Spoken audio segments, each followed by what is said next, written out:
सभी विद्यार्थियों को मेरा नमस्कार, साथ में गुड इवनिंग। तो आज हम लोग फिर से उपस्थित हुए हैं हमारे YouTube channel math with Prince पर। तो आज हम लोग जो है क्वेश्चन नंबर 1 से लेकर के 20 तक का सॉल्यूशन कराने के लिए उपस्थित हुए हैं, जो कि स्पीड टेस्ट 3 का 1 से 20 तक है। तो बिना कोई समय गवाए हुए आज डायरेक्ट सॉल्यूशन पे हम लोग आते हैं। तो क्वेश्चन नंबर जो है एक पे ध्यान दीजिएगा, आपके बोर्ड पे जो है क्वेश्चन दिख रहा होगा। क्वेश्चन नंबर 1 का सॉल्यूशन ध्यान से देखिएगा। करा है रूट अंडर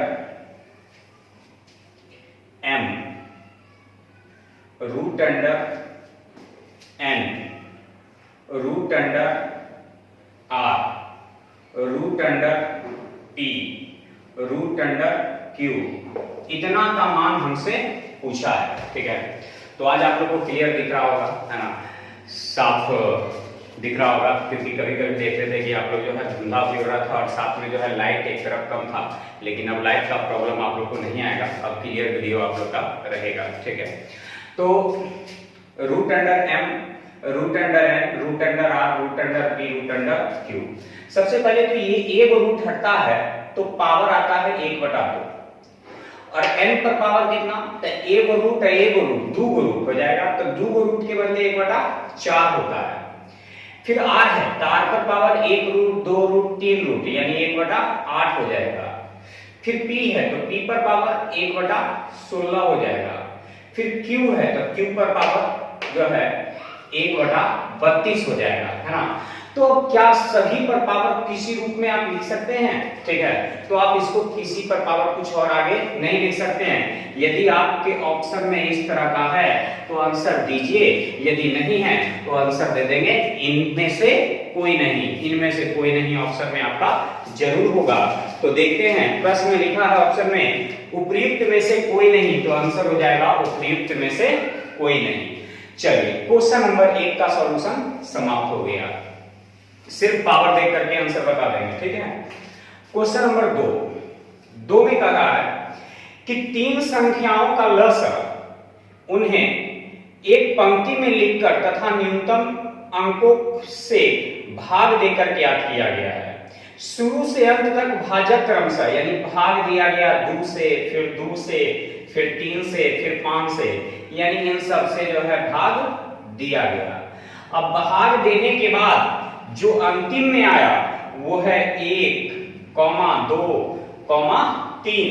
तो पूछ रहा है कि वे तीनों संख्याएं कितनी थी। बड़ा सिंपल सा है, अंतिम में 1 आएगा, 5 से भाग देंगे तब इसका मतलब है कि यहाँ पर 5 होगा और यहाँ पर 5 दूनी 10 होगा, तो यहाँ पर 5 तिया 15 होगा। ठीक है, फिर यहाँ पर 5 तभी आएगा जब यहाँ पर जरूर 15 होगा, तब 5 तिया 15। ठीक है, यहाँ 10 तिया 30 और यहाँ पर 15 तिया 45। ठीक है, फिर यहाँ पर 15 दूनी 30, फिर यहाँ पर 30 दूनी 60, फिर यहाँ पर 45 दूनी 90। ठीक है, चलिए, फिर यहाँ पर 30 दूनी 60, फिर यहाँ पर 7 दूनी 120, फिर यहाँ पर 90 दूनी 180, यानी वे तीनों संख्याएं जो था 60, 120, 180 था। यानी क्वेश्चन नंबर 2 का सॉल्यूशन समाप्त हो गया। चलिए, क्वेश्चन नंबर हम लोग 3 पे आते हैं। ठीक है, 3 पर करा है 1 गुने 2 गुने 3 गुने डॉट डॉट डॉट गुने n को कह रहा है फैक्टोरियल। इसको फैक्टोरियल का चिन्ह कहा जाता है, इस तरह से भी लिख सकते हैं। ठीक है, हमसे पूछ रहा है factorial 8 minus factorial 7 minus factorial 6, factorial 8 minus factorial 7 minus factorial 6। Factorial का मतलब होता है गिनती, 1 2 3 4 5 6 7 8 9। फैक्टोरियल n का मतलब हो गया 1 से लेकर n तक। तो फैक्टोरियल 8 का मतलब हो गया 1 से लेकर 8 तक, फैक्टोरियल 7 का मतलब 1 से लेकर 7 तक, फैक्टोरियल 6 का मतलब 1 से लेकर 6 तक। आप बताएं कि विद्यार्थियों इसको आप लिख सकते हैं 8 गुने 7 गुने 6 फैक्टोरियल में लिख सकते हैं, 8 गुने 7 गुने 6 फैक्टोरियल में। उसी तरह इसको लिख सकते हैं 7 गुने फैक्टोरियल 6। उसी तरह इसको लिख सकते हैं माइनस फैक्टोरियल 6 को जैसे है वैसे ही कर लीजिए। इस सब में से देख रहे हैं कि कॉमन हो रहा है फैक्टोरियल 6, तो यहां बच जाएगा 8 सते 56, यहां बच जाएगा 7 और यहां बच जाएगा 1। ठीक है, तो ये फैक्टोरियल 6 हो गया, तो 56 में से 7 गया तब 49 हो जाएगा, 49 में से एक और घटा लिए तो 48 हो जाएगा। क्या 48 को 8 गुने 6 लिख सकते हैं? 8 गुने 6 लिख सकते हैं फैक्टोरियल, 48 को लिख सकते हैं। तो चलिए मेरा आंसर क्या में पूछा है उसके बारे में थोड़ा सा जो है हम लोग जान लेते हैं। आंसर मेरा दिया है बस इसी रूप में, ठीक है, फैक्टोरियल 8 गुने 6 और गुने जो है आपका फैक्टोरियल 6 में, ठीक है, आंसर यहीं पर आपका, ठीक है। तो अब हम लोग जो है क्वेश्चन नंबर जो है 2 की ओर यानी 4 की ओर जो है बढ़ते हैं। क्वेश्चन नंबर 4 की ओर जो है हम लोग बढ़ते हैं। कह रहा है 5 + 2√3 बटा 7 + 4√3 बराबर a + √3b हो, ठीक है, a + √3b है। इसको सोल्व करेंगे तो सबसे पहले इसको सोल्व करेंगे तो ये जो है आपको नीचे परमेकरण करते हैं। तो परमेकरण करने का मतलब है कि नीचे माइनस प्लस में है तो ऊपर में माइनस वाले से गुना होगा, नीचे प्लस में है तो ऊपर माइनस वाले से गुना होगा, तो ये हो जाएगा 7 × 5 = 35 माइनस 5 × 4 = 20√3 प्लस 2 सते 14√3 आई प्लस माइनस माइनस √3 गुने √3 3 चौका 12 12 दूनी 24, ठीक है। अब बटा में 7 + 4√3 बराबर a + √3b हो जाएगा, ठीक है। अब जो है आप 35 में से 24 चला जाएगा तो 11 बचेगा, माइनस 20 में से 14 चला जाएगा तो 6 बचेगा यानी 6√3, ये हो जाएगा 7। ये होता है a² - b²। परमेकरण का मतलब होता है a² - b²। तो इस 7 के स्क्वायर 49 और 4 के स्क्वायर 16 और √3 के स्क्वायर 3 तो 48। तो ये 49 और ये 48, तो 49 में से 48 लिया था 1, तो नीचे एक लिखे या ना लिखे कोई फर्क नहीं पड़ेगा, यानी इसकी कहानी खत्म। अब a + √3b, अब क्या करेंगे कि a का साथी 11 हो जाएगा और रूट वाले का साथी रूट वाला हो जाएगा, यानी a का मान हो जाएगा 11 और माइनस 6√3 बराबर √3b। तो √3 से √3 कट जाएगा, इसीलिए b बराबर हो जाएगा -6, ठीक है। यानी रूट वाले का साथी रूट वाला और a का साथी 11 हो जाएगा, यानी a बराबर 11 और b बराबर -6। यानी उम्मीद करते हैं आप लोग को अच्छा लग रहा होगा, समझ में आ रहा होगा, है ना। तो क्वेश्चन नंबर आपका 4 का समाप्त हो गया। क्वेश्चन नंबर 5 पे आते हैं। क्वेश्चन नंबर 5 का रहा है संतोष और प्रियंका एक परीक्षा में सम्मिलित हुए। संतोष प्रत्येक 10 प्रश्नों में से 8 प्रश्न के सही उत्तर देता है, तो 10 में से 8 को सही उत्तर देता है। प्रियंका 8 में से 6 सही देती है। संतोष द्वारा गलत किए गए प्रश्नों का कौन सा भाग प्रियंका द्वारा गलत किए गए प्रश्नों का है? तो ये बताइए कि प्रियंका जो गलत कर रही है 8 सही कर रही है 8 में से 6 गो, तो सही 8 में से 6 गो, तो गलत कै गो? तो 2 गो कर रही है 8 में से, ठीक है। और संतोष जो सही कर रहा है वो 10 गो में से 8 गो सही कर रहा है, तो गलत 2 गो कर रहा है कितना में, 10 में, ठीक है। तो ये 2 से 2 कट जाएगा, ये 2 से 5 बार में, 2 से 4 बार में। संतोष में का लगा हुआ था इसलिए संतोष को नीचे रखे और जिसके बारे में पूछ रहा था उसको ऊपर रखे। तो ये 5 जो है ऊपर चला जाएगा और 4 नीचे आ जाएगा, यानी आपका आंसर हो जाएगा 5/4, ठीक है। यानी आपका क्वेश्चन नंबर हो गया 5। चलिए क्वेश्चन नंबर 6 में आते हैं। नेक्स्ट क्वेश्चन 6 कह रहा है एक परीक्षा में किसी संख्या के 4/5 गुने तथा उसी संख्या के 2/3 गुने को जोड़ना था। एक संख्या के 4/5 गुने में 2/3 गुने को जोड़ना था, ठीक है।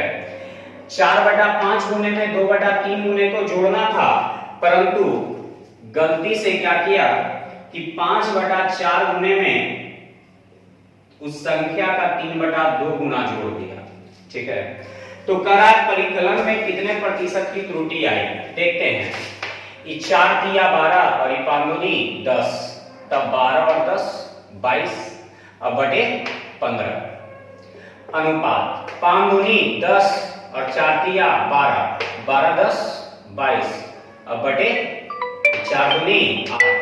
ये 22 से 22 कट जाएगा, यानी 8 अनुपात हो जाएगा 15, यानी 8 अनुपात 15। अब ये हो गया मेरा लिखना था 8, लिखा गया 15, ज्यादा लिखा गया कि कम, तो ज्यादा लिखा गया, तो ज्यादा लिखा गया, कितना ज्यादा, तो 7 ज्यादा। कै गो पे असर, 8 गो पर, कै गो पे असर 8 गो पर, कितना परसेंट, 100%, यानी 8 से भाग देंगे तो 12.5 बार में कटेगा, तब 62 84 और 3 87, यानी 87% आपका त्रुटि हो गया। लिखना था सही में इतना, लिखा गया गलती से इतना, तो ये आपका क्वेश्चन नंबर कंप्लीट हो गया जाकर के 6 नंबर। Next question. तो विद्यार्थियों समझ में आ रहा है ना? तो समझ में आ रहा हो तो कमेंट जरूर करें और लाइक करें वीडियो को, और जो विद्यार्थी सब्सक्राइब नहीं किए हैं वो सब्सक्राइब करें। 7वां नंबर, 18 वस्तुओं का क्रय मूल्य 15 वस्तुओं के विक्रय मूल्य के बराबर है। 18 वस्तुओं का जो सीपी है वो 15 वस्तु के एसपी के बराबर है। 3 5 3 6, यानी सीपी अनुपात एसपी बराबर 5 अनुपात कितना, 6, 5 अनुपात 6। खरीदे के करा है कि 600 रुपया में खरीदता है, तो यहां खरीदता है 5 में, तो विक्रेता को कितने रुपए का लाभ होगा, कितने का लाभ होगा, तो 1 का, तब 5 से भाग देंगे तो 120 बार में, यानी लाभ हो जाएगा कई रुपए का, तो 120 रुपए का। तो 18 वस्तु का जो क्रय मूल्य है 15 वस्तु के विक्रय मूल्य के बराबर है, यानी सीपी अनुपात एसपी बराबर 5 अनुपात 6, यानी 600 रुपया क्रय मूल्य है, तो क्रय मूल्य की तुलना क्रय मूल्य से कितने का लाभ हो रहा है, तो लाभ कितने का हो रहा है, तो 1 का हो रहा है, यानी हल करके आ गया 120। चलिए क्वेश्चन नंबर 8 में आते हैं। ए और बी मिलकर किसी कार्य को 20 दिन में कर सकता है। तो माना कि ए 1 दिन में ए काम करता है, तो 5 दिन में 5 काम करता होगा। करा है ए ने 5 घंटे काम किया, बी 1 घंटे में बी काम करता है, तो 17 घंटे में 17 काम किया होगा, ठीक है। इस तरह इन दोनों ने मिल करके पूरे काम का 3/4 भाग कर लिया, यानी पूरा काम था 3, पूरा काम था 4, जिसमें से ये दोनों ने मिलकर के कर लिया कितना, 3, जबकि पूरा काम कितना था 4। और यदि ए और बी दोनों मिलकर के उस काम को करते हैं तब काम कई दिन में हो जाता है, तो 20 दिन में हो जाता है। तो बी अकेला शेष काम को कितने दिन में करेगा, बहुत ही अच्छा क्वेश्चन है, ठीक है।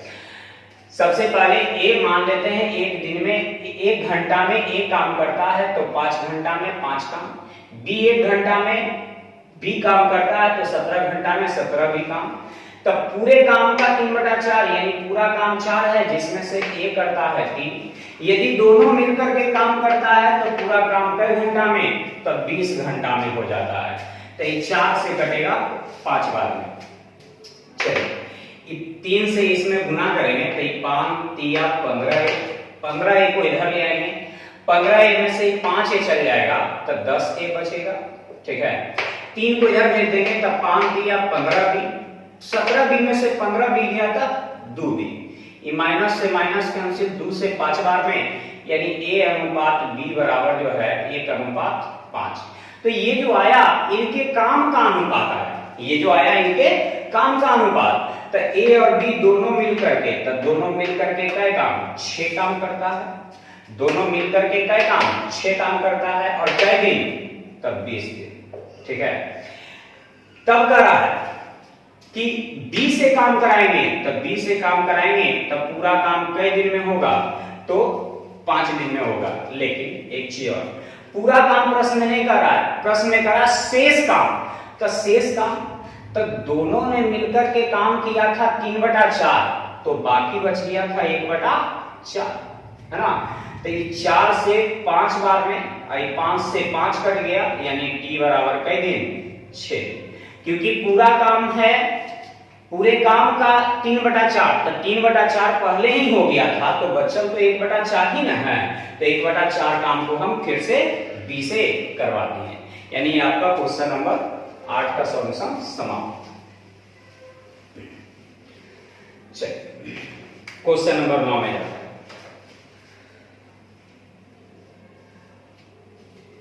क्वेश्चन नंबर 9 कर रहा है, एक निश्चित धनराशि स्कीम एस में जो x% की दर से ब्याज पर अदा करती है, 6 वर्षों के लिए एक निश्चित निवेश की जाती है। समान धनराशि स्कीम बी में 10% की दर से निवेश की जाती है और चक्रवृद्धि ब्याज की दर से निवेश की जाती है। 2 वर्षों में निवेशित की जाती है स्कीम ए से अर्जित ब्याज स्कीम बी से अर्जित ब्याज का दुगना है। सबसे पहले तो प्रश्न कर रहा है कि दोनों का मूलधन क्या है, समान है। दोनों का मूलधन क्या है, समान है। तो मान लेते हैं कि पहला के लिए भी x रुपया और दूसरा के लिए भी x रुपया। तो मूलधन की तुलना मूलधन से, पहले का दर x% है और समय 6 साल है, और दूसरे का धन x है, तो मूलधन की तुलना मूलधन से, ठीक है, समय 2 वर्ष है और दर जो है 10% है। लेकिन 10% की दर से 2 वर्ष का चक्रवृद्धि ब्याज होता है 21, और ये आता कहां से है, 2r + r²/100। ठीक है, इससे आता है। r का मान यदि आप 10 रख देंगे, ठीक है, तो 10 के स्क्वायर 100 और 10 दूनी 20। ठीक है, और जब 100 से भाग दीजिएगा तो ये दोनों कट जाएगा, तो 20 से 21 हो जाएगा। लेकिन इतना हम लोग कभी बनाएंगे नहीं, इतना हमें याद रखना होता है। यानी 2 वर्ष का 1 से लेकर के कम से कम 20 तक आपको याद रखना होगा, और 3 वर्ष वाला 1 से लेकर के आपको जो है कम से कम जो है 12 तक याद रखना होगा, क्योंकि समय आपका काफी बचेगा। सबसे शॉर्ट ट्रिक है, ठीक है, यदि याद रखा है तो सबसे बेहतर ट्रिक है, नहीं तो फिर जो है काफी बनाना पड़ेगा। तो ये मूलधन की तुलना मूलधन से 10% की दर से 2 वर्ष का चक्रवृद्धि ब्याज 21 होता है। ठीक है, अब ये दोनों ब्याज कह रहा है कि पहला ब्याज की राशि दूसरे की ब्याज की राशि से ही दुगना है, तो हम इसमें दोगुना कर देंगे तो ये दोनों आपस में बराबर हो जाएगा। फिर से एक बार देखते हैं, लेकिन एक चीज ध्यान दीजिएगा, पहले से ही यहाँ x माना हुआ है, तो मूलधन को हम क्या मान लेंगे, p मान लेंगे। माना कि मेरा मूलधन p है, तो मूलधन की तुलना मूलधन से, साधारण ब्याज है तो समय दर का गुणनफल ब्याज। ये साधारण ब्याज यानी सिंपल इंटरेस्ट है, और ये कंपाउंड इंटरेस्ट है। तो मूलधन की तुलना मूलधन से 10% की दर से 2 वर्ष का चक्रवृद्धि ब्याज हो गया 21, ये दोनों कट जाएगा। ठीक है, अब कह रहा है कि पहला धन जो है दूसरे धन से दुगना है, तो हम इसमें 2 से गुना कर देंगे तो ये दोनों आपस में बराबर हो जाएगा।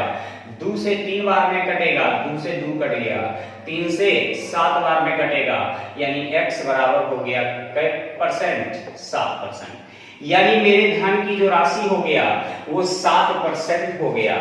अब प्रश्न कर रहा है कि 7% नहीं, x प्लस 2%, x प्लस 2%, तो x प्लस 2% का मतलब हो गया 7 2 9%। तो 9% की दर से 6 वर्ष का साधारण ब्याज, 9% की दर से 6 वर्ष का साधारण ब्याज 9 54, और चक्रवृद्धि ब्याज कह रहा है 10% की दर से 2 वर्ष का, तो 21। अब दोनों में अंतर दिया हुआ है, अंतर दिया हुआ है कितने का? तो 3960 का अंतर दिया है, 3960 का। 7% पहले से था, 2% और बढ़ा दें तो 7 2 9 हो जाएगा।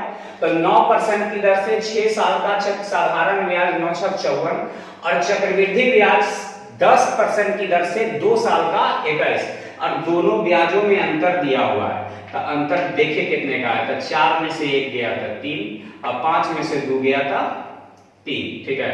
तो अंतर की तुलना, अंतर से मूलधन निकालने के लिए कितना से? 100 से, तो ये मूलधन निकल जाएगा। 33 से कटेगा एक बार में, बच जाएगा 6 6, 33 दूनी 66, यानी आंसर हो जाएगा विद्यार्थियों 12,000। यानी ये आपका आंसर तैयार हो गया, यानी आंसर हो गया आपका 12,000। सीधे याद रखना है, मूलधन की तुलना मूलधन से, समय दर का गुणनफल ब्याज, मूलधन की तुलना मूलधन से, 10% की दर से 2 वर्ष का चक्रवृद्धि ब्याज 21 होता है। पहले साल के ब्याज की राशि, यानी इस साधारण ब्याज की जो राशि है चक्रवृद्धि ब्याज से दुगना है, तो हम चक्रवृद्धि ब्याज में दुगना कर देंगे, तो ये दोनों आपस में बराबर। बाकी आपको सॉल्यूशन करना है, आप जैसे कर लीजिए, ठीक है। आगे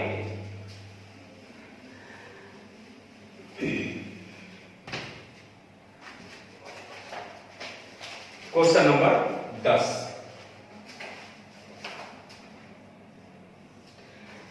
कह रहा है एबीसी एक कंपनी में हिस्सेदार है, किसी एक वर्ष में ए को लाभ का 1/3 भाग, ए को, ठीक है, लाभ का 1/3 भाग। सबसे पहले तो एक जगह 1/3 लिख रहा है और एक जगह 1/4, तो कुल भाग है कितना? तो याद रखेंगे कि कुल भाग जो होता है हर का एलसीएम होता है, तो कुल भाग हम मान लेंगे 12, तो 12 का 1/3 यानी 4, 12 का 1/4 यानी 3, तो इसको 4 मिल गया, इसको 3, तो 4 3 7, तो बाकी बच गया सी के लिए 5।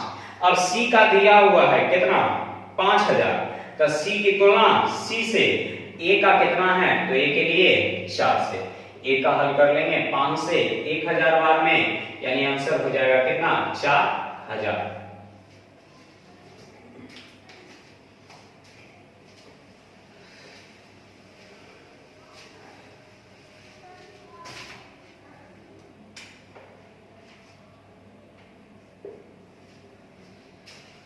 चलिए क्वेश्चन नंबर जो है हम लोग 11 में बढ़ते हैं। एक दुर्ग में सेना के पास एक निश्चित दिनों की रसद थी, रसद का मतलब भोजन था, ठीक है।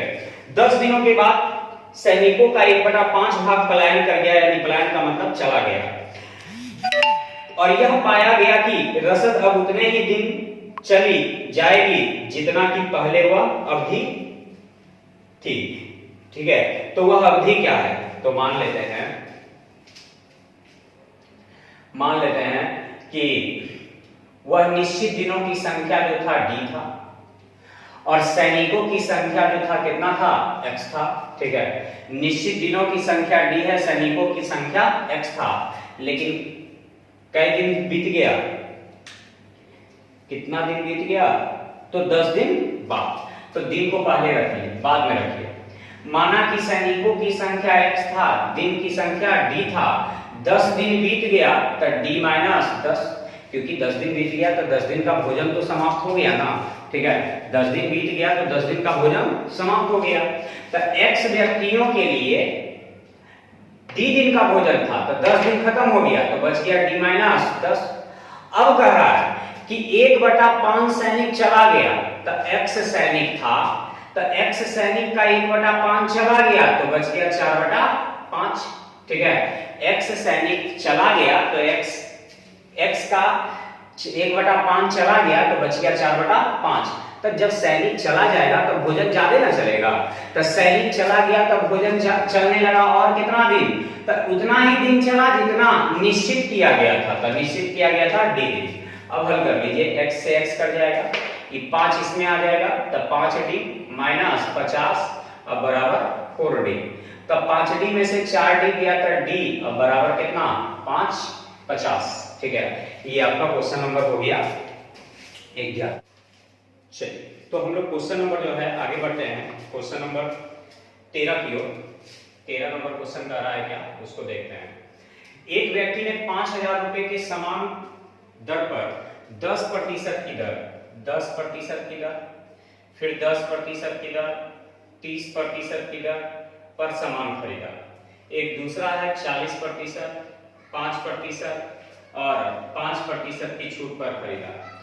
दोनों बट्टों में से बेहतर बट्टा कौन होगा? तो सबसे पहले तो हम दोनों बट्टों में से बेहतर बट्टा वही होगा जिससे हमें ज्यादा छूट मिलेगा। यदि हम ग्राहक हैं तो हम ग्राहक हैं तो हमें इसमें ज्यादा छूट मिलेगा, वो हमारे लिए फायदा है, हमारे लिए फायदा है। और यदि हम दुकानदार हैं तो जिसमें हम जितना कम छूट देंगे ग्राहक को उतना मेरे लिए फायदा है। तो अभी जो है एज ए ग्राहक हम हैं तो मेरे लिए कौन सा छूट बेहतर होगा? तो जिसमें ज्यादा छूट मिलेगा। देखने में तो लग रहा है कि EV 50 है, EV 50 है, लेकिन वास्तव में 50 नहीं है। उसको चेक हम लोग करते हैं। चलिए तो इसका एकड़ बट्टा निकालेंगे तो +10 माइनस 10 गुने 10/100। ठीक है, ये 2 जीरो से 2 जीरो कट जाएगा, 10 10 20 में से 1 गया था 19%। ठीक है, इसका फॉर्मूला होता है +x + y माइनस x गुने y/100। ठीक है, ये इसका फॉर्मूला होता है एकड़ बट्टा का।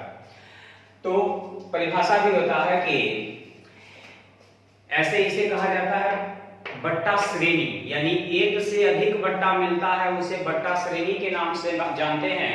और 2 या 2 से अधिक बट्टों के बदले कोई एक बट्टा प्रकट हो तो उसे हम लोग समतुल्य बट्टा के नाम से जानते हैं। ठीक है, तो फिर ये दोनों का हल कर लिए तो 19 आ गया। अब इसको लेके चलेंगे तो 19 + 30 माइनस 19 गुने 30/100। ये 0 से 0, 19 और 30 49 माइनस 19 × 57। ठीक है, 49 में से घटाएंगे तो 9 में से 7 गया, यानी 10 में से 7 गया तो 3 दशमलव, ये 8 में से 5 गया तो 3 और ये 4 बचेगा, यानी 43.3% हो गया। अब इसको चेक करते हैं तो 40 + 5 माइनस 40 गुने 5/100। ठीक है, अब ये 40 है तो 20 दूनी 20 बचे, 5 से 5 कट जाएगा तो 40 और 5 45 में से 2 गया तो 43% बचेगा। तो ये दोनों का हो गया। अब इसके साथ लेके चलेंगे तो 43 + 5 माइनस 43 गुने 5/100। ठीक है, अब ये 43 और 5 48 हो जाएगा, और ये 43 बचे 215, 100 से भाग देंगे इतना आ जाएगा। तो इस 85 यहाँ घटाइएगा तो बचेगा और दशमलव, ये 48 था तो 47 में से 2 गया था 45, यानी आ गया 45.85। आप खुद देख सकते हैं कि किसमें हमें फायदा है। तो यदि ग्राहक हम हैं तो 45.85% वाला फायदा होगा, छूट मिलेगा तो अच्छा रहेगा। और यदि हम दुकानदार हैं तो 43.3% वाला छूट हम देंगे तो हमारे लिए फायदा रहेगा। तो चलिए, मेरे पास धन पूछा है तो मेरे पास धन है 5000, हम मानेंगे मूलधन जो है अंकित मूल्य जो है 100। तो अंकित कीमत की तुलना अंकित कीमत से दोनों में अंतर कितने का है?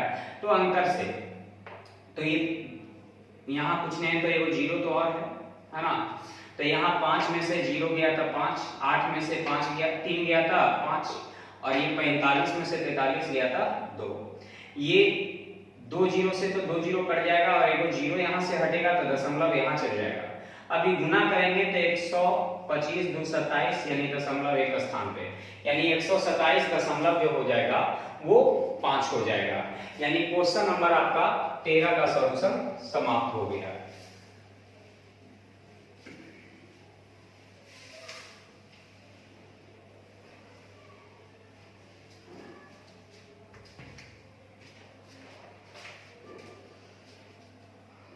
क्वेश्चन नंबर 14 में आइए। कह रहा है विद्यार्थियों कि विक्रम ने 4 जोड़े सफेद 2 तरह के मोजा खरीदा। एक खरीदा सफेद और दूसरा खरीदा नीला। सफेद खरीदा और नीला खरीदा, ठीक है। कह रहा है कि सफेद मोजों का प्रति जोड़ा मूल्य नीले मोजे के प्रति जोड़े मूल्य का दुगना था, लेकिन नीले मोजा X खरीदा और सफेद 4 जोड़ा खरीदा, तो ये संख्या हो गया, ठीक है। और मूल्य जो कह रहा है, मूल्य जो है सफेद वाले का नीले वाले से दुगना है, यानी 1 है तो ये 2 है, ठीक है, दुगना है। अब कह रहा है कि जब बिल बनाने के लिए हम बोले तब बिल बना दिया। ए गो का 2 रुपया था, 4 गो के 8 रुपया, ए गो के 1 रुपया, तो एक्स गो के एक्स। तो मेरा वास्तव में बिल तो बनना चाहिए था इतने का, लेकिन गलती से बिल बना दिया, उल्टा बना दिया, यानी इसका मूल्य इसमें गुना कर दिया और इसका मूल्य इसमें गुना कर दिया। तो 1 गुने 4 यानी 4 और 2 गुने x यानी 2x, ठीक है। तब यह कह रहा है कि जो मेरा बिल था वो 50% बढ़ गया, यानी पहले 100% था तो अब हो गया 150%। 50 दूनी 50 तिया, नजदीक को नजदीक से गुना, दूर को दूर से गुना। तो 3 से 8 बार में 8 तिया 24 माइनस प्लस 3x बराबर 4 दूनी 8 और प्लस 2 दूनी 4x, ठीक है। तो 4x में से 3x गया था x और 24 में से 8 गया था कितना 16। 24 में से 8 गया तो कितना बचेगा 16। तो x का मान हो गया 16, x का मान हो गया 16। तो कहना है कि नीले मोजे की संख्या 16 आ गया और सफेद मोजे की संख्या 4, तो 4:16 तक काट करके ले आएंगे तो 1:4। यानी विद्यार्थियों इस प्रश्न में यही अनुपातें पूछवे करता है, तो अनुपात हो जाएगा 1:4 कितना 4। तो ये आपका क्वेश्चन नंबर 14 समाप्त हो गया।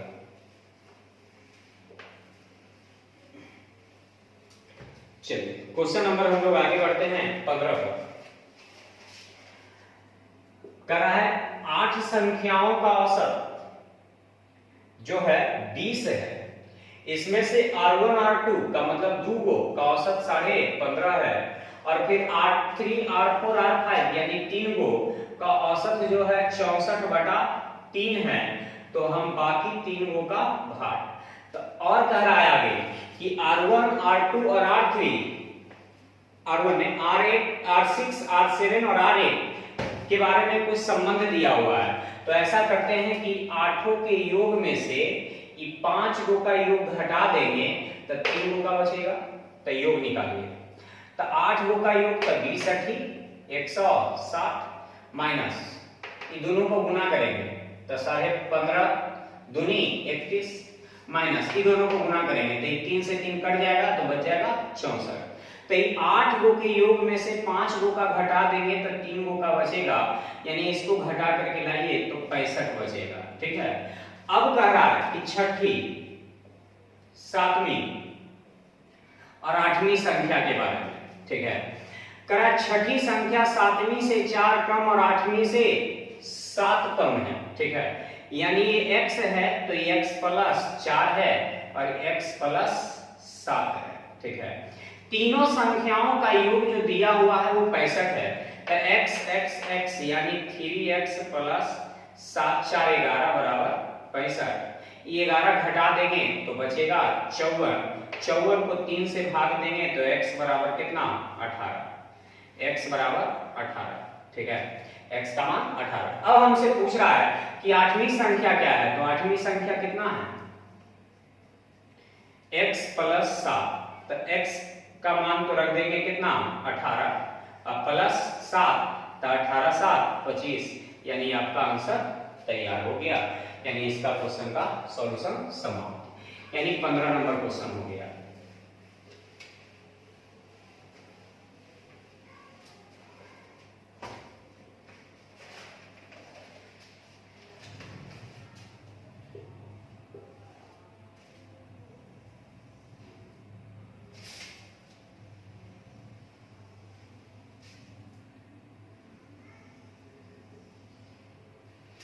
ये 3 वृत्त है, इसकी त्रिज्या √2+1 है, इसकी त्रिज्या भी √2+1 है, इसकी त्रिज्या 1 है और ये √2+1 है। उसी तरह ये 1 है और ये √2+1 है। ठीक है, हमसे कहा छायांकित भाग का परिमाप क्या होगा, यानी इसके बारे में पूछा है कि इसका परिमाप क्या होगा। तो परिमाप के लिए क्या करना होगा, इसको, इस चाप को और इस चाप को जोड़ना होगा। तीनों चाप की लंबाई को जोड़ देंगे तो इस छायांकित भाग का परिमाप आ जाएगा।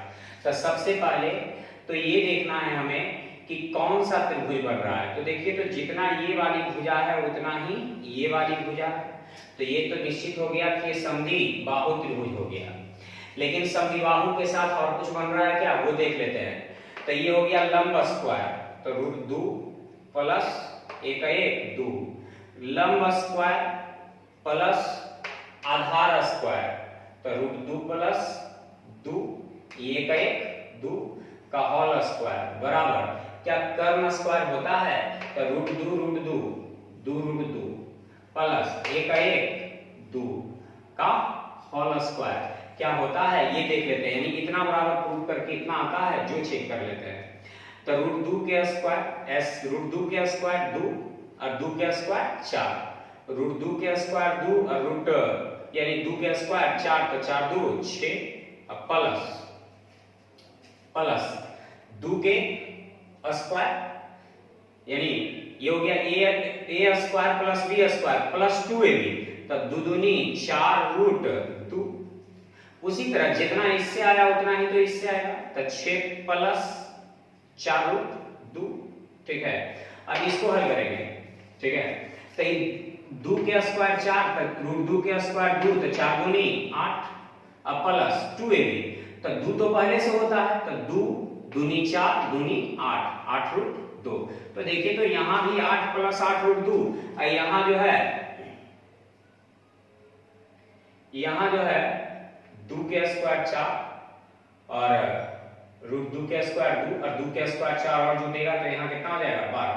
तो यहाँ भी 6 6 12 और 4 √2 4 √2 8 √2। इसका मतलब है कि लंब स्क्वायर प्लस आधार स्क्वायर बराबर कर्ण स्क्वायर, यानी यहाँ पर जो कोण बनेगा वो समकोण बनेगा, यानी समकोण बनेगा। इसका मतलब है कि ये 90 डिग्री, तो ये जो बाकी जो बनेगा वो 45 डिग्री का बनेगा। तब तीनों चाप की लंबाई निकाल लेंगे। तो चाप की लंबाई का फॉर्मूला होता है πr θ बटे 180 डिग्री। ठीक है, प्लस πr θ बटे 180 डिग्री। तो दो को जो चाप है ये वाला और ये वाला सेम है, तो इसमें 2 से गुना कर देंगे, और ये वाला चाप अलग है क्योंकि इसकी त्रिज्या अलग है। अब यहाँ थीटा का मान सब में से पाई कॉमन ले लेते हैं, आर कॉमन ले लेते हैं। ठीक है, तो इसका थीटा बच जाएगा 45 डिग्री अब बटे 180। ठीक है, प्लस इसका थीटा 90 डिग्री, सॉरी उल्टा हो गया, इस छोटे वाले का थीटा कितना 90 डिग्री है ना, 90 डिग्री, और इस बड़े वाले का थीटा 45 डिग्री और बटे 180 डिग्री और गुना 2। ठीक है, अब यहां चलते हैं, यहां लिखते हैं पाई का मान होता है 22/7। ये देख लेना है कि आंसर आपका पाई में दिया है क्या, पाई में नहीं दिया है आपका आंसर, हाँ तो पाई में दिया है, तो पाई को पाई में ही छोड़ देंगे। पाई इंटू त्रिज्या, एक चीज और, इसकी त्रिज्या अलग है, तो इसकी त्रिज्या अलग है तो इसको r1 कह देंगे और इसको r2। इसकी भी त्रिज्या अलग है तो कॉमन होने वाला नहीं है। ठीक है, कॉमन होने वाला नहीं है, तो r1, तो इस r1 का मान छोटे वाले का 1 है।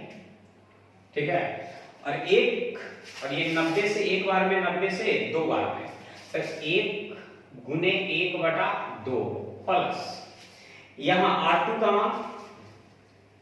मान √2 प्लस 1 और बटा 45 चौका 180, 2 से एक बार, 2 से 2 बार, यानी 1/2।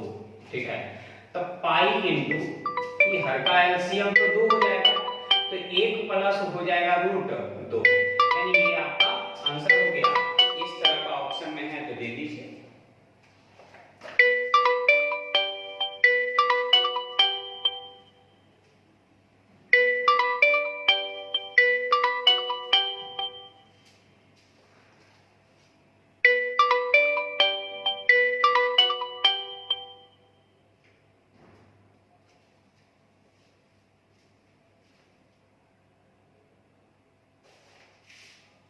R2 का मान √2 plus 145।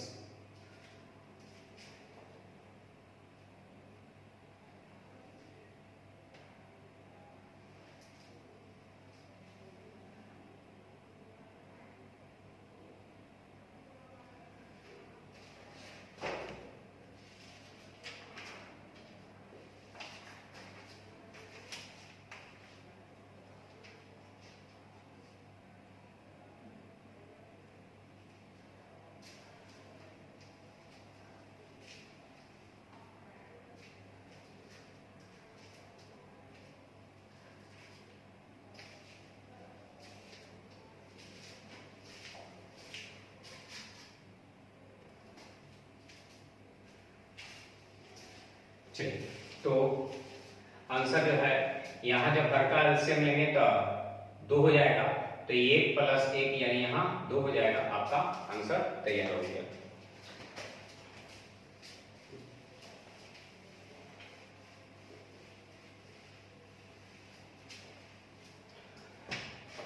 Question number 16, sorry question number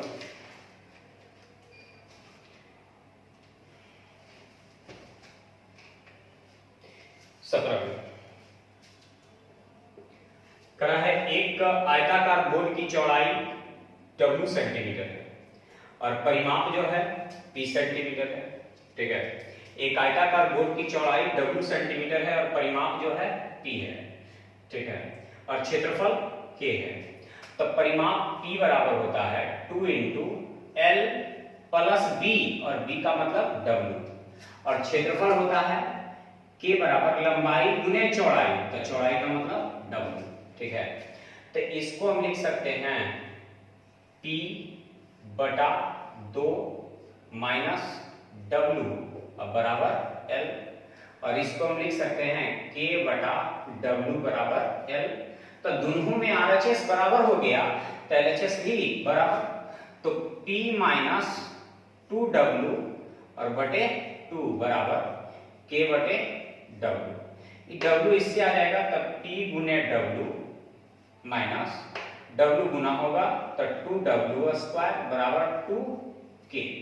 ठीक है, तो P इस सब को उधर दे देंगे तो हो जाएगा 2W² माइनस PW और प्लस 2K, और इस साइड बच जाएगा क्या चाहिए 0। ये आपका आंसर तैयार हो गया।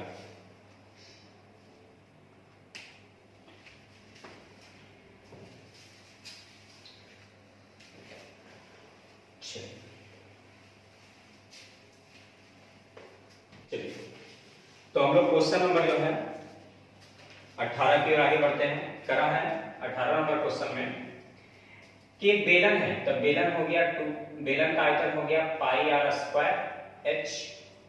करा है एक बेलन में से, बेलनाकार टंकी है, उसमें से 11 लीटर पानी निकाल लेते हैं। तो पानी जब 11 लीटर निकाल लीजिएगा तो उसकी ऊंचाई में कितने की कमी आएगी। तो जब ऊंचाई में कमी आने की बात हो तो पूरी क्षमता से मतलब नहीं रखेंगे, जितना निकाला जाएगा उससे मतलब रखेंगे। ठीक है, अब ये हो गया पाई का मान 22/7, त्रिज्या दिया हुआ है 35, व्यास 35, तो त्रिज्या 35/2, 2 बार 35/2 है ना, और गुने h, तो h का मान जो है मालूम नहीं है, और ये 11 लीटर है। ठीक है, तो इसको सेंटीमीटर में बदलने के लिए 1000 से गुना कर देंगे। ठीक है, सेंटीमीटर में बदलने के लिए 1000 से गुना, क्यों? क्योंकि 1 लीटर बराबर होता है 1000 घन सेंटीमीटर। ठीक है, और 1 घन लीटर बराबर होता है 1000 लीटर। ठीक है, तो ये 2 से 11 बार कट जाएगा, 11 से 11 कट जाएगा, इस 7 से 5 बार कटेगा, ये 5 से 200 बार में, 5 से 7 बार में, 5 से 40 बार में। तो h बराबर हो जाएगा 40 दूनी 80 और बटे 7, यानी 7 से एक बार में 1 0, 7 एका 7, 3/7 सेंटीमीटर, यानी 11.3/7 सेंटीमीटर की कमी हो जाएगा। क्वेश्चन नंबर 19 में आते हैं।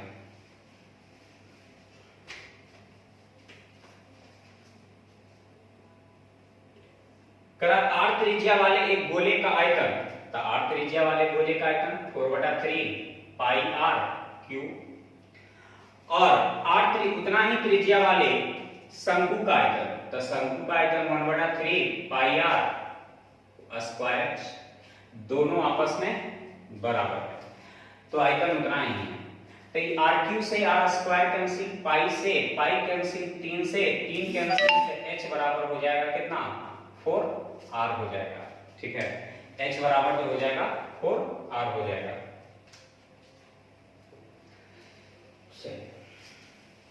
लास्ट क्वेश्चन 20 नंबर आज का। तो एक नहर जो है दिया हुआ है समद्विबाहु समलंब के आकार का है। तो देखिए नहर का यदि मिट्टी का आयतन निकालना हो या पानी का आयतन निकालना हो तो समलंब चतुर्भुज का जो आयतन होता है, क्षेत्रफल होता है, उसी का फॉर्मूला लगा देंगे 1/2 गुने समानांतर भुजाओं का योग गुने ऊंचाई। ठीक है, योग गुने ऊंचाई। ठीक है, और साथ में क्या करेंगे कि जो नहर की लंबाई होगा, तो समानांतर भुजा हो गया, एक जो है आधार 3 और बेस में जो है चौड़ाई 5 हो गया। ठीक है, नहर का बेस चौड़ा होता है, जैसे जैसे ऊपर आता है पतला होते जाता है, और उस नहर की गहराई जो है 2 मीटर है और लंबाई नहर का जो है 110 है, तो ये 2 से 2 कट जाएगा, तो 11×8 = 88 यानी 880 सेंटीमीटर। तो ये आज का क्वेश्चन का आंसर जो है सॉल्यूशन समाप्त हो गया। तो उम्मीद करते हैं आप लोग को अच्छा लगा हो। यदि अच्छा लगे सॉल्यूशन तो लाइक करना ना भूलें, कमेंट करके जरूर बताएं। और कल से जो है हम लाइव क्लास उपस्थित हो रहे हैं 12 से 1, टाइम है 12 से 1, तो आप लोग जो है उपस्थित रहें कल। तो आज का क्लास यहीं पर समाप्त होता है। Thank you.